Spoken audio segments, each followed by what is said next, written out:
Yahoo! Hello, hello, hello mga masters at mga ka-G! Good morning, good morning, good morning, good morning po sa inyo lahat dyan sa Pilipinas at sa buong Asian countries. At kung sa mga kayong lupalop ng ating daigdig, ay hayaan niyo muna kami ni G, the Green Girly Cutie Patuti Iguana. Ayun po, ay natutulog si G, oh. Nabatiin po kayo ng good morning, good noon, good afternoon, good evening, at good night na po sa mga ready ng matulog. At welcome po sa ating episode. Gawin natin itong third day ng ating lecture about drinking coffee on an empty stomach. Yan po, gagawin ko na lang po itong summary. Kasi po, naku, ang grabe. Naging busy po ako sa clinic namin ngayon. So, hindi pa ako nakapag-prepare ng ating next topic. So, yun po, igagawan ko na lang ng summary po ang ating lecture tungkol sa drinking coffee on an empty stomach. So, yun po. So, so far, na-discuss po natin yung mga, replay nyo na lang po for the last 2 days.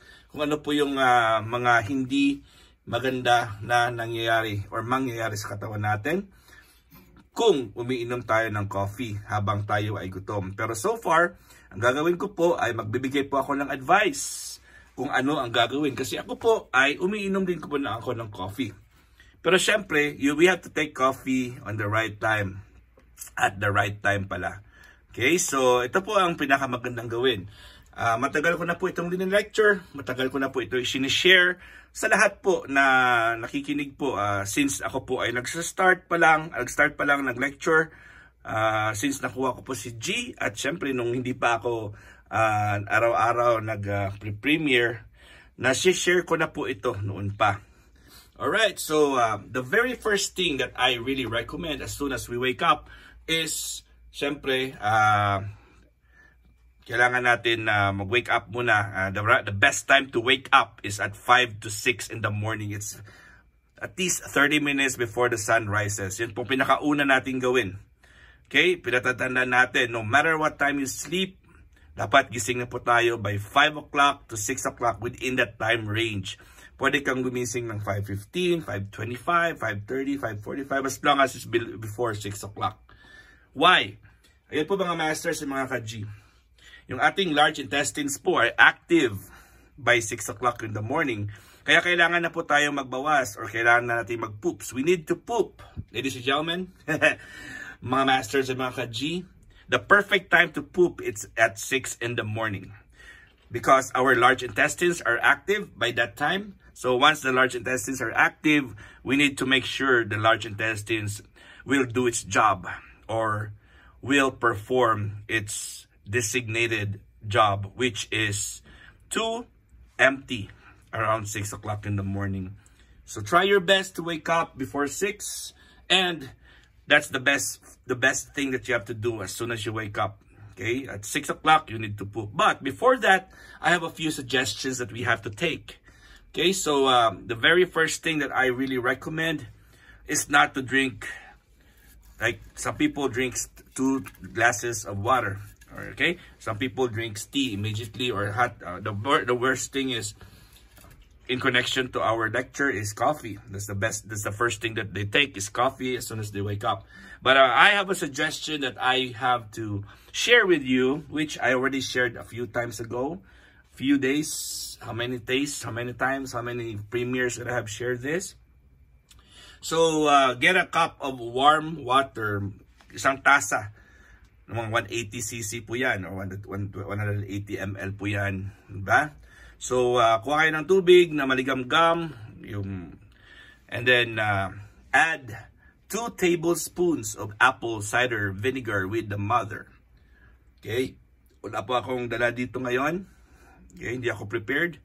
So I was unable to bring the apple cider. But if you're familiar with the apple cider vinegar with the mother, okay, there's a lot of brands. There's a lot of brands. One of the brands is Bragg.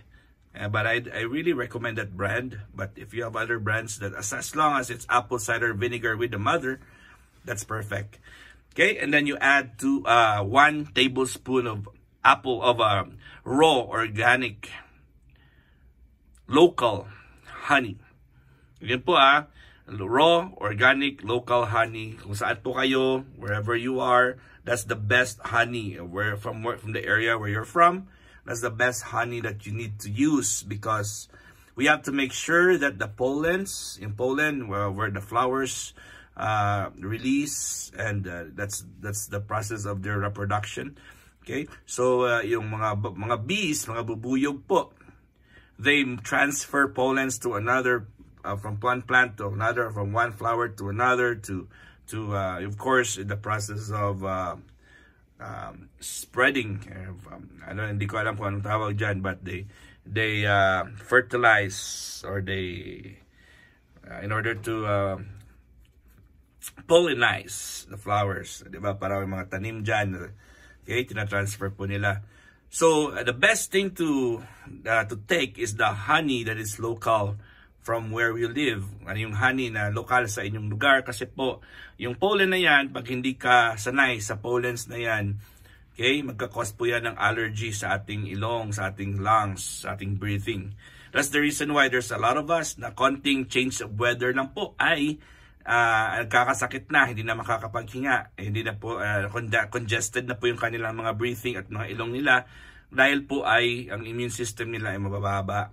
Okay, so in order to improve your immune system, we have to use the honey, which is made by the bees, or which are created, or are products made by the bees na local sa iyong lugar, in order to improve as well your immune system, because honey is one of the best immune system booster, a very potent antiviral and antibiotic.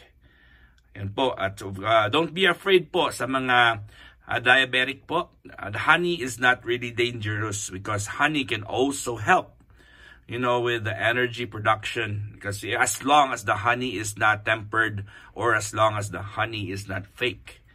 Alright, mga masters, please remember that, ha? Ako yung nag-i-English na, kasi we have friends that are not Filipinos. So I have to make sure that they also understand my lecture. And ako po ay nauspuso. I'm very, very grateful for having our friends that, of course, they don't speak our dialect and our language, but they're always here to support our lectures. That's why I'm always trying my best to do bilingual, All right, so what's the best thing to do next? So you take that honey, raw honey, and combination of apple cider and warm water.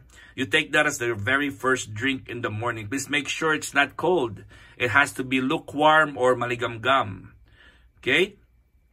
And then you take it, and then after a few minutes, probably like 3 minutes after, please try to make another cup of hot tea. This time it has to be hot.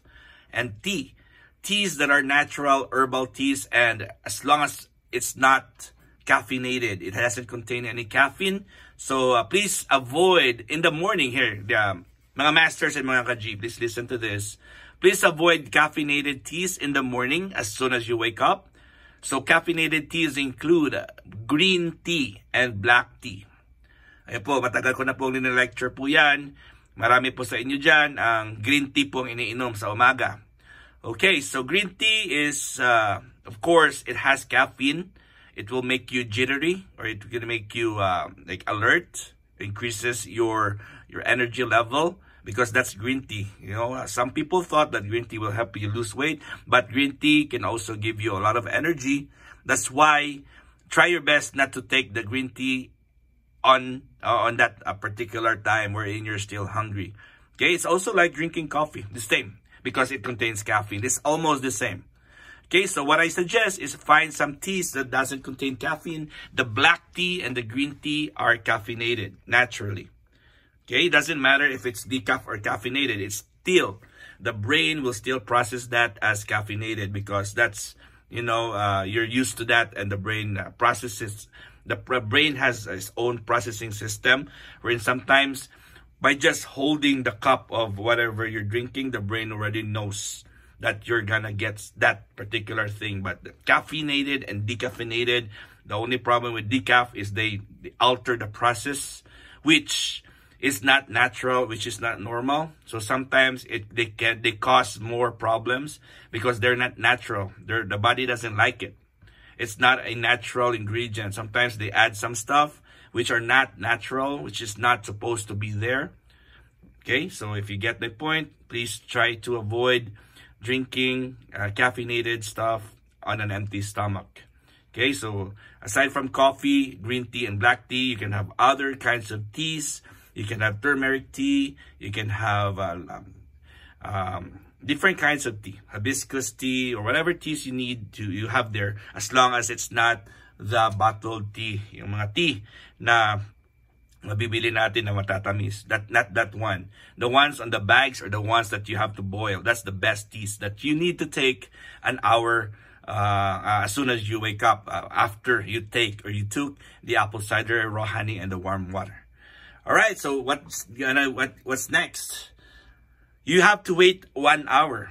All right, you have to wait 1 hour because we have to make sure that the enzymes present in our stomach and present on our intestines and present on our digestive tract will not be flashed away or will not be diluted. So we have to make sure that we wait 1 hour, and then that's when we can eat our meal. Okay, and then I have been teaching our patients to avoid drinking liquids with your food. So you have to make sure we give an hour interval between liquids and meals. All right, so after you eat your breakfast or after you eat your meal, try to wait for 1 hour, and you can drink whatever you want to drink. So you follow that, mga masters, mga Raji. Yeah, breakfast, lunch, and dinner. You can also, you can take your coffee 1 hour after your breakfast. Yun, that's why we highly recommend to take your coffee an hour after your breakfast. Because coffee will only increase your cortisol level because of the caffeine, and cortisol is the stress hormone. All right, so you can take whatever time you want, as long as you don't take it on an empty stomach. Alright, mga masters and mga ka-G, maraming salamat po sa inyong lahat. I hope na hindi dumugo yung mga ilong nyo. Again, this is your G and your one and only Master Worm. God is great. Yahoo!